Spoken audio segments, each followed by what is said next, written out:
আসসালামু আলাইকুম। আমি এখন আছি সোনাপুর গোস্তহাটা। এই যে অনেক সুন্দর খাসি এখানে জবাই করা হয়েছে। আমার ভাইয়ের কাছে একটু কথা বলি। ভাই, খাসি কত করে বেচতেছেন? 1000 টাকা কেজি।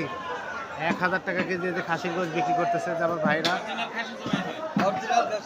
অরিজিনাল দেশি এবং ফ্রেশ মাংস 1000 টাকা কেজি।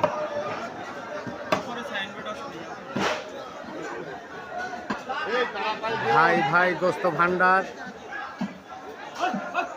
এই যে এই দোকান এখন খাসি বিক্রির জন্য এটা প্রসিদ্ধ। খাসির গোস্ত আজকে 1000 টাকা কেজি সোনাপুর হাটে। এই যে অনেক সুন্দর খাসি।